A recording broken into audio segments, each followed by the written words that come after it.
So this is the virtual open house for the City Project 2016-13, Cahill Trunk drainage improvements. Right now I just have the agenda showing.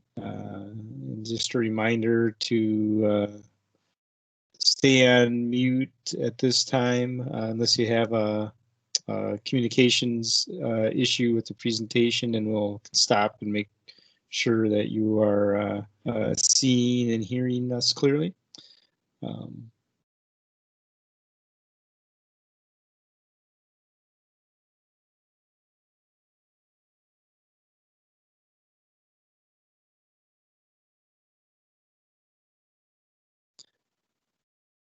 Okay, so we're 1 minute after 6, so I think we'll go ahead and get started. I'll just do a mic check to make sure those present can hear me clearly. I can hear you, Steve. I can hear you. Thank you. I can hear you. So thank you. Appreciate that. So at this point, we'll just go through the presentation quickly, briefly, and then we'll do a question and answer at the end with those present. We're basically going to go through a project history and overview, stormwater analysis overview, look through the proposed improvements in the schedule, and then we'll go through our question and answer session. And I'm Steve Dodge from the engineering division. I'm the assistant city engineer, and I'm working with this project with Luke Morn of Kimley Horn and Associates. He's the project manager. And officially, this is a city project number 2016-13, Cahill Trunk drainage improvements. This is the December 8th open house for feedback on the feasibility report. So general project history and overview is the Carlita Cahill Trunk drainage area. If you can see my hand, it's going over the yellow and green area that's showing the Cahill Avenue, and then on both sides of Cahill is a pretty large drainage area that is collected, and Carlita is kind of in the center of that. And basically the trunk storm sewer line runs right through this south side of Carlita, right off of Cahill. And so this was identified during the Carlita Way feasibility study back in 2015. And at that time, the city paused the Carlita Way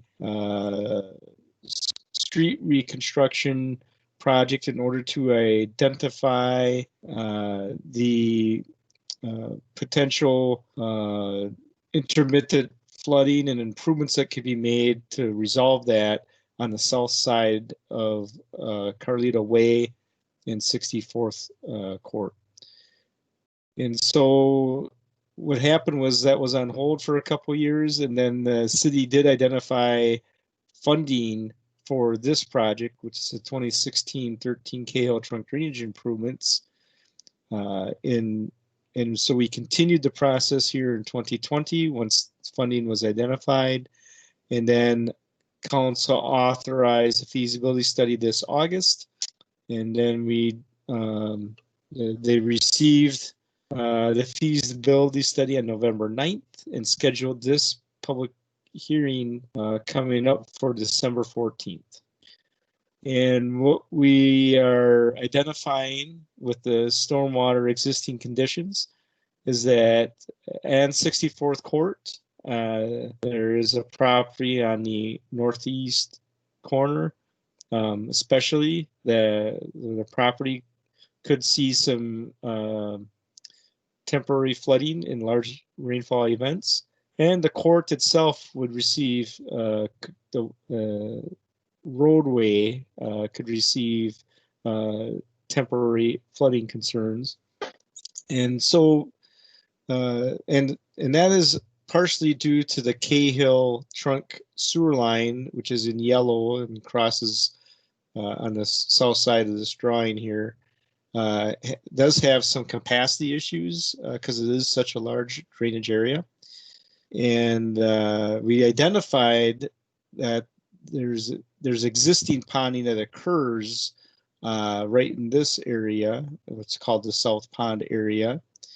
And we also wanted to identify any other, localized drainage issues with this Cahill Trunk sewer capacity concerns.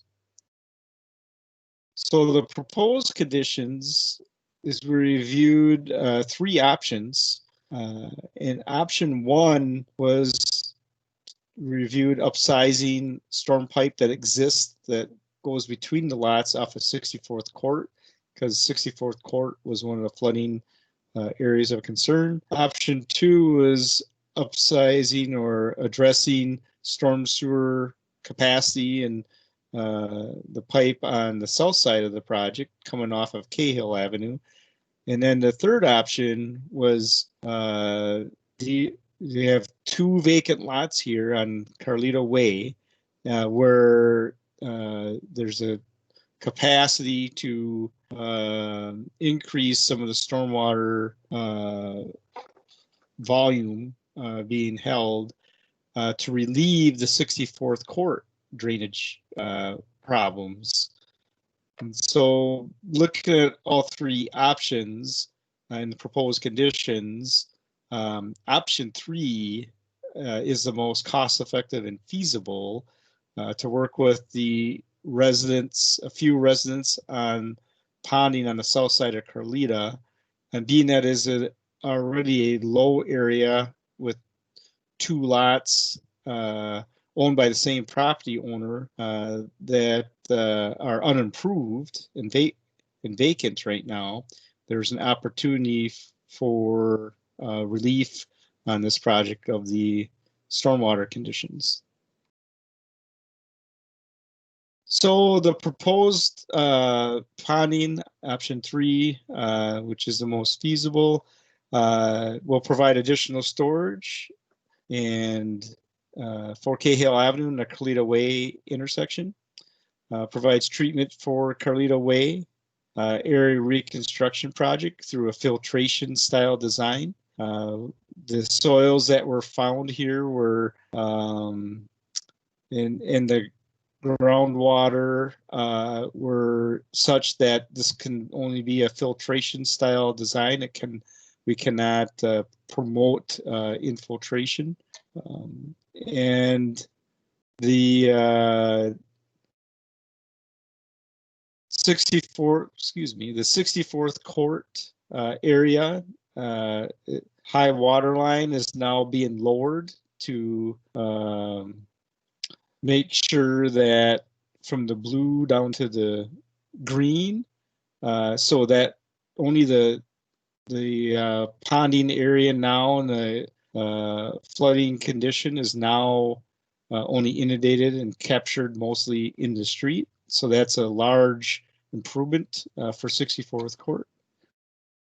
And then we'll be grading the pond that's here to mimic existing conditions as far as how much water impacts this area, but also to minimize trees and disturbance in conjunction with working with these property owners, especially the Mitchell Trees, who and their partnership and family members that own these 2 lots, vacant lots. There's a specific request to limit tree disturbance and grading. So we've worked on that in the feasibility report to minimize disturbance.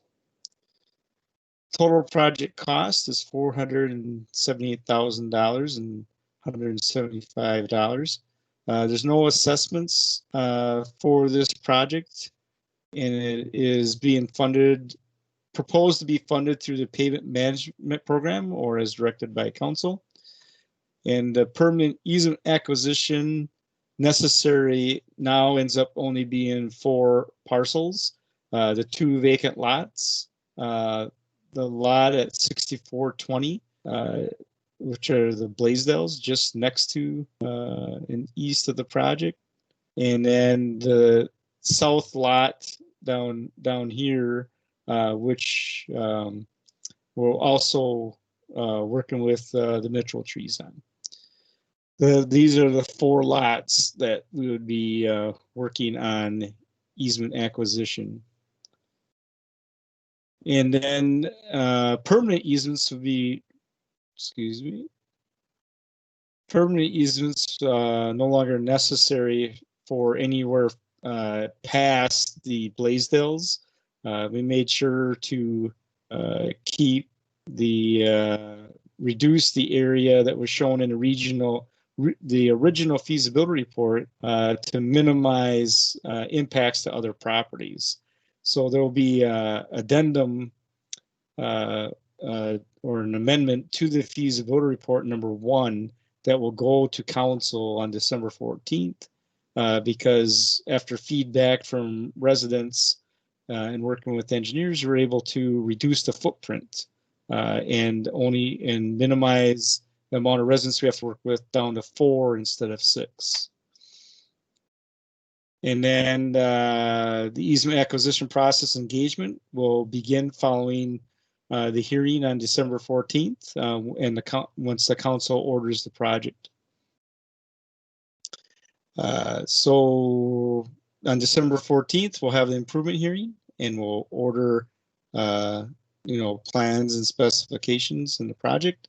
And then we hope to do our final design and approval of plans and specs and bidding in conjunction with the Carlita Way reconstruction project. So, big part of this project is to understand the impacts to Carlita Way with our stormwater design, so that the Carlita Way project can incorporate any improvements that need to be necessary or changes to the road design or storm design in conjunction with this project.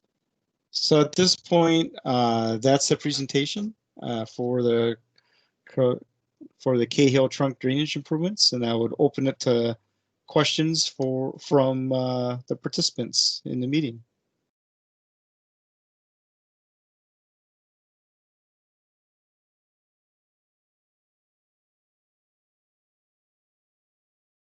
Who's going to go first?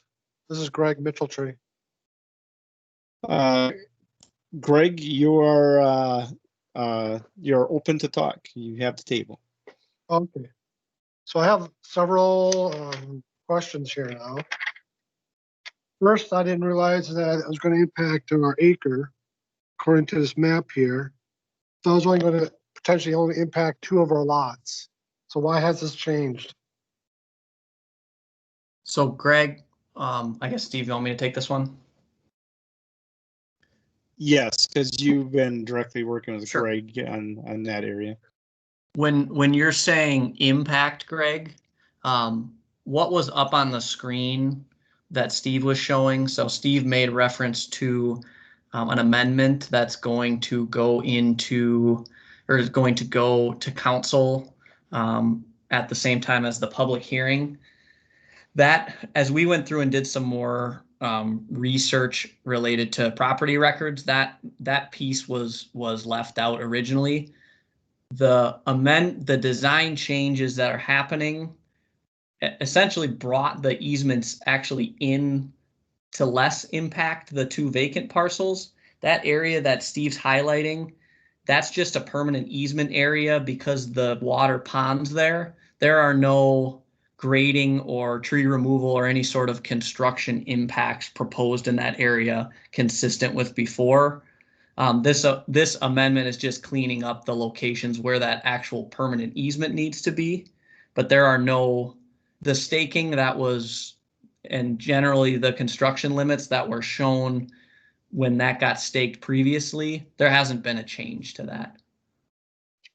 So say hypothetically, we wanted to upgrade or modify our part of our acre, build extra buildings on it. Will that impact, because it's going to be permanent now?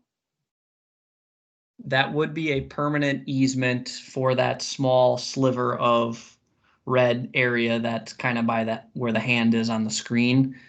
So anything that from a private property improvement that you wanted to make, if it was, in relation to that little area there, that would require input from the city.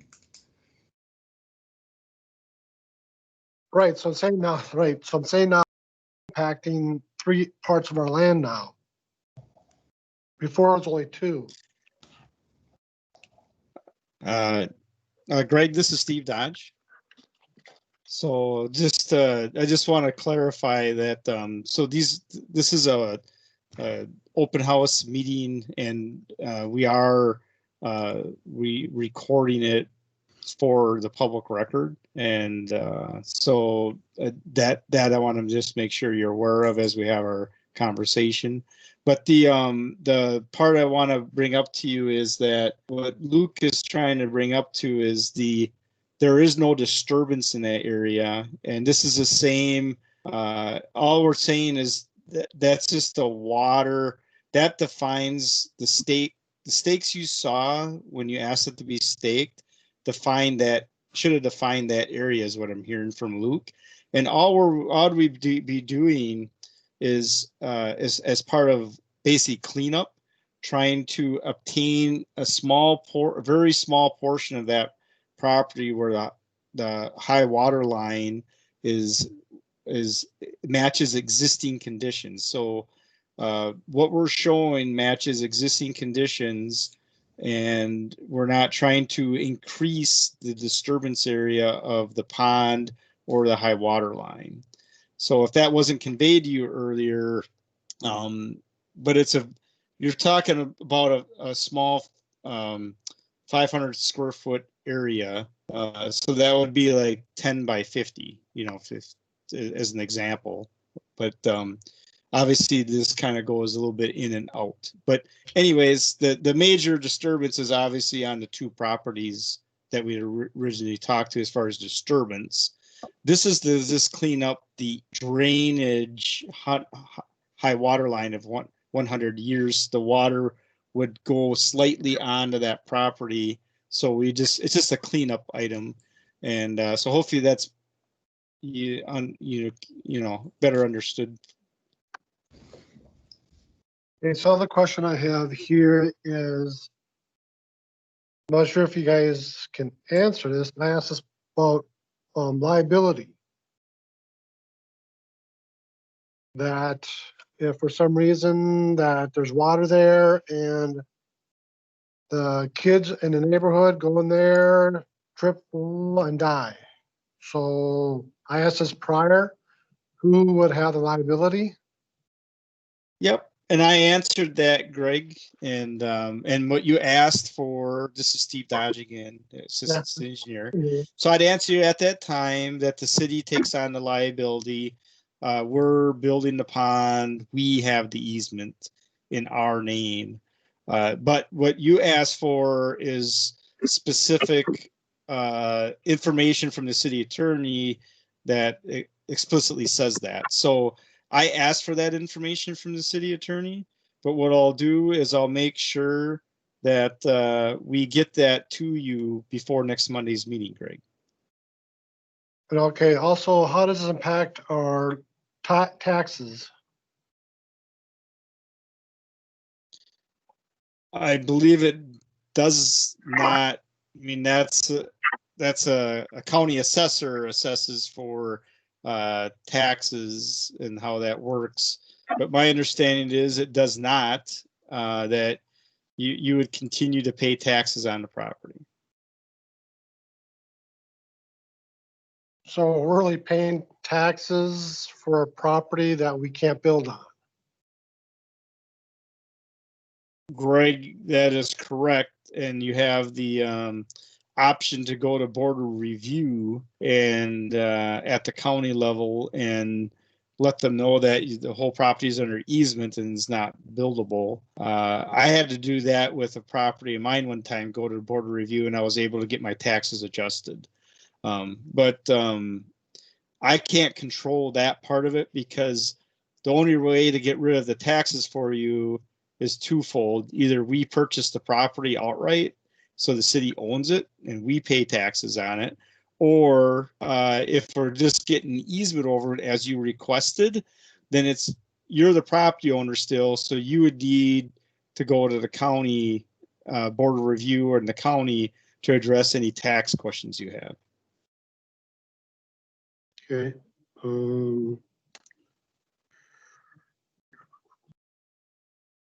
Can you provide us the 3 proposals? Because we didn't get that.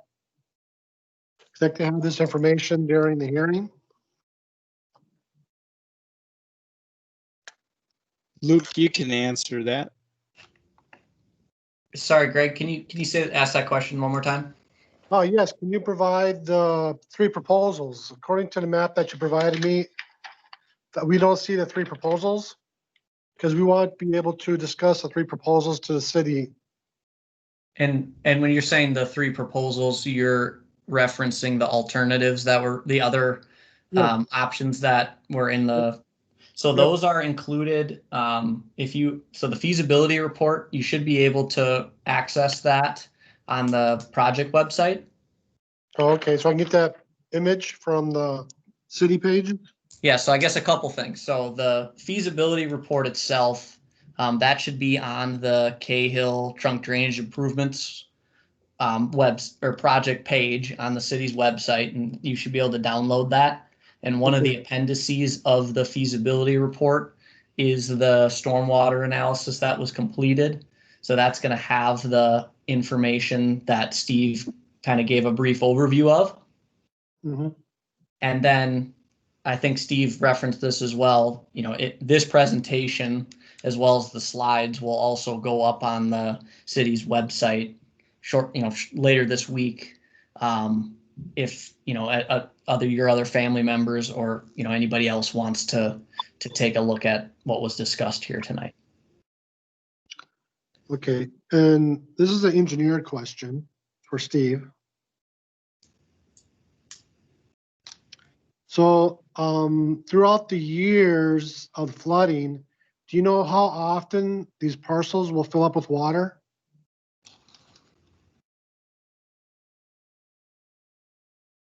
Yeah, so Greg, that comes down to the modeling that Kinley Horn did. So Kinley Horn would have to answer on the event that this is modeled for. The high water line of the green area that was shown earlier is the 100-year high water line. So that we know. And that the 100-year high water line is considered the 1% event. But I'll let Luke maybe take that any further because they actually did the modeling and the design. Yeah, Greg. So the cities, if you go through their code, their standard for the design event. So the most extreme event is, like Steve said, the 100-year rainfall event, which is the 1% chance event. So that has the 1% chance of happening every year. So, how many times is that going to happen is, that's not predictable. That depends on what the weather and what the rainfall events are like in a particular year. What we do know is the home on 64th Court, and I'm forgetting the address, but the property that we know is at risk for flooding, the owner that lives there has told us it has happened twice in the past. So we do have record from the property owner that it is a true issue that has caused flooding in the home twice in their history of knowledge of the property. Okay, so I'm looking at this green line. That's basically, we're saying that's 100-year rainstorm, right? Yep. that would impact our acre. So really, majority of the rain that's coming in is mostly just going to probably only impact that one lot. Yeah, and that's correct. And Greg, one thing just to note related to the amendment that's going to come out to the feasibility study, what we actually did to, after we had those meetings and looked at ways to further reduce impacts to some of the other property owners, is once we got the geotechnical information and knew we weren't going to do an infiltration pond, and we had that information, we actually are proposing now to lower that area by a foot to provide some additional volume. And what that allows us to do is that green line that's shown on there, you can see it's kind of some small text, but it says 818.71. That's the proposed high water line of that area. When we went through the process to model the existing conditions, the high water line for that area today, and this is without the water being dumped in, that flood water being dumped in here, is an 818.79. So we are, for intensive purposes, we are actually maintaining the high water line in that area. So based on our modeling, when you would get the really big, the 6-7 inch rainfall event, the height or the elevation that the water would stage up to in that area, with our expanded grading that's shown on here, we would expect that to generally mimic the same elevation after the project as it does today. So that's actually a change from what we were talking about before, where we were actually proposing an increase to the water level elevation in that area. Okay. My next question is vegetation replacement. After you do all this stuff, what type of vegetation are you planning to replace? So typically, we have different options and things that we can do for a filtration basin. But typically for that style of stormwater facility, it would be some native grasses, and we would have some shrub type plantings in the basin bottom to help promote establishment of that basin. But we certainly, as a part of, I guess, turf establishment and landscaping related to that basin is something that would get looked at further and more finalized in the final design phase. And there's certainly flexibility, as we've discussed before, Greg, to what can get planted there. So I guess and Greg, this is Steve Dodge, Greg, and I just wanted to point out, because you and I and Luke have talked about this before, and I just want to point out that as we go through the process of the easement acquisition with you and the pond design, you showed interest in what you can show interest in help and providing input on vegetation type. But ultimately the city will maintain it because, it is a stormwater pond. So you'd want us to maintain whatever is approved to be in there. But the idea is it's going to be a filtration system, which means that the border of the pond will have a filtration trench where water will be collected and cleaned before it gets into the pipe network, and then the rest of the pond at that level below the filtration area would be all engineered soils and basically a vegetative plan would be put together, and we would be open to your input on that and working with you as the landowner. And but then we'll want to pick and select with you planting types that are conducive to surviving in the bottom of this pond. And again, it is a dry pond. That's the intent of what we have here. It's just a dry basin. It as you mentioned earlier, Greg, it's meant to fill up in water when we get large rainfall events. But your standard rainfall events should move through here pretty quickly within that 24-hour to 72-hour or 48-hour to 72-hour period. So the plant types that we propose will survive and be protected. And we'll work with you on those plant types as we get further along into design and work together on easement acquisition. Yeah, I think our more concern is we just want to have, when we look over the parcels or the lots, to see the neighbors. We just don't want to have a big, huge gap in there that we see through. Do you understand?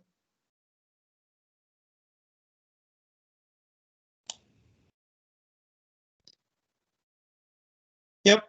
So we got your request, and we'll work on a the border vegetation is will help out with that, but there's vegetation types such as dogwood, which grows 8 feet plus high, the dogwood bush, and that's allowed in these infiltration basins, and it also provides a pretty substantial greenery in the summer and quite a bit of branches in the winter, thicket per se, if that makes sense.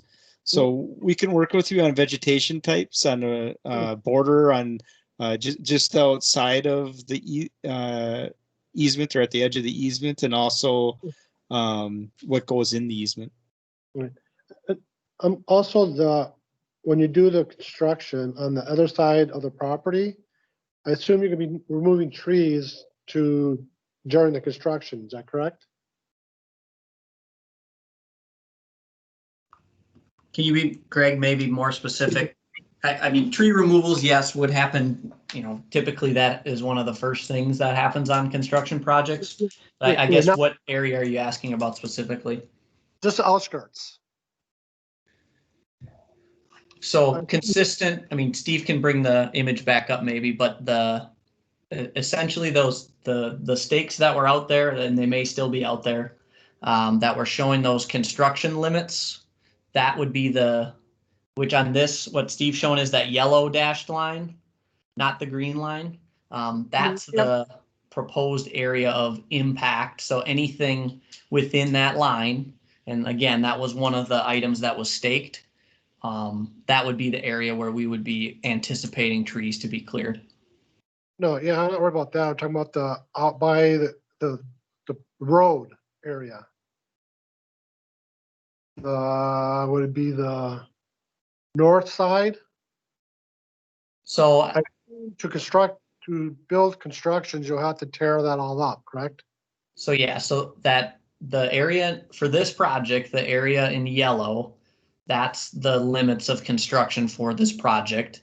And we would, and that would be kind of the access point likely for the contractor to get equipment down to do. But the other, to the west of Steve's hand, we haven't gotten far enough into the Carlita Way project to understand what tree removals are going to be necessary as a part of the road reconstruction. So, I guess I can't answer along the curb line what the disturbance is going to be at this time. But typically we generally would expect impacts to be inside the right of way for the roadway project. Oh, yeah, right. But I'm talking about inside the lots, not the roadside project. I'm talking about to where that, I wish I could point. Maybe you can hold your button, stop for a second. Okay, go by where the drainage part is at. The pink? Yeah, yes. So in that area there, that green line, in that area, I assume you're going to have to remove trees so the construction can go in, correct? Correct. So in order to install the storm sewer, the pretreatment structure, and the storm sewer outlet, as well as the city needs an access point for a small vehicle and to be able to access the pond to maintain it, there would be a length there, and it generally is that area in between the yellow dashed line that we would anticipate trees would be cleared in that area. That's correct. So there won't be no trees replaced then? Because they need access, is that correct? So Steve, maybe you can speak to this one. It's not typical for the city to do tree replacements within the right of way. So I can take this, Luke. So so in the right of way, if we remove trees, Greg, the city ordinances don't place trees in the right of way. So we would not be putting any trees back into the right of way. And then that's the white line here. And the disturbance area is grading for the pond. You can see there's some grading that goes up to the road. And then the green area here is the actual 100 years. So we wouldn't Steve, be. you're not sharing anymore, by the way. Yeah, I can't see. Oh, I'm sorry. Let me share. My mistake. It's easy to slip up on that one. So yeah, I'll go backwards here. So the right of way is, the grading limits go right up to the road up here, and the white line is the right of way. And so the city ordinance is such that we don't place trees in the right of way. So once we disturb it, we're not putting trees back into the right of way. So once you get past the white line, now you're already into the 100-year area of the pond, of the dry basin, and that we don't usually place trees in the 100-year area of a dry basin either, because that can just be a future obstruction of the ponding system, and it makes it hard to maintain. That's why we use shrubs and native grasses typically. So yeah, the area in yellow you see going up to the road here from each side of these basins, from yellow to yellow, yeah, you would have no trees in this area, Greg, proposed. Right, and that's where we're concerned about, that when we look out, we see all the way across and we see the neighbors. I mean, this is not my concern as well, but it's also the rest of the family's concern. I'm just trying to figure out, because I'm only representative for the whole family here. Yep. And Greg, I guess what I would point out is, your house is down here. So this is the view you're talking about, and you're asking about, looking North and across this pond and seeing the neighbors, or seeing the neighbors over here. And Luke, you can probably talk to the existing tree canopy that's in this area, the actual existing low area, versus the tree canopy outside of the low area, because we kind of walk that. And I think that there's a lot of dead trees in the area we're already talking about putting the pond. And once you kind of start moving out of the low area, there's a better existing trees are not being touched and provide the screening that's already there. Yeah, and Steve, that's consistent with both, just from my own personal review of the site as well. Greg, we did have the city arborist do a tree inventory of this area. So we do have information that, assuming the project is ordered by council, and we start working with you on right-of-way negotiations, that we have that information for our use, and however we see, or you or the city sees fit as part of that discussion. But the majority of that area, there are a lot of trees, one that are fallen down. There are some dead trees as well. And while I can't say with certain why that is, it's a likelihood that that is a low-lying area today that ponds water. And trees tend to, in areas that are regularly immersed with standing water for a period of time, tend to not survive that. So that area and Greg, it's your property, you would know, but the density of the trees down in that area is significantly less than as you move up the hills. Right.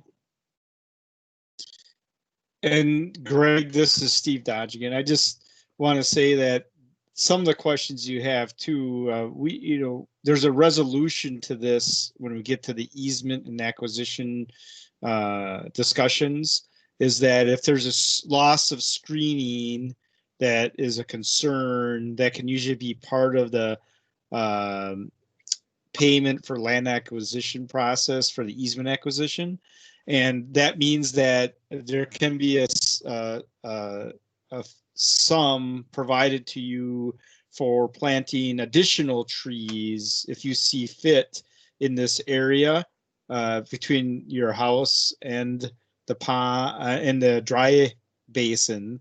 So in case you want to increase the screening in this area to compensate for any screening loss where the pond's at. So we can negotiate that, Greg, but it would basically be not us planting more trees on your property. It would typically is we'd agree on a sum, and then you hire a landscaping expert to come in and put in additional screening on your property where you see fit. And that allows you full flexibility then to place it, the type of landscaping or tree that you'd like to put in, and place it exactly where you'd want to. And you just do that with the monies that come out of the easement agreements. Does that make sense? Yeah, I'll bring this proposal to the rest of the family. And I guess we'll just have to discuss this at the hearing of our concerns and disapprovals and stuff. Yeah, and that's what the public hearing is for, is for the residents to share their pros and cons for or against, and just and see if there's staff and city can come, to further resolution as needed, after the project is ordered. And okay. Any other questions, Greg? No, I guess most of the questions will have to be answered at the hearing, I guess, because I'm not getting them here.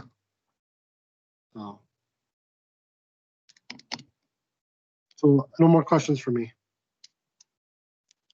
Okay, Greg. And then I think what came out of this meeting is we'll look at the see where the city attorney is as far as providing the specific information on easement, ponding and drainage easement, and liability question you have, and we'll try to get that to you by next Monday prior to the hearing. Sounds good. All right. Well, thanks for participating, Greg. We do appreciate it.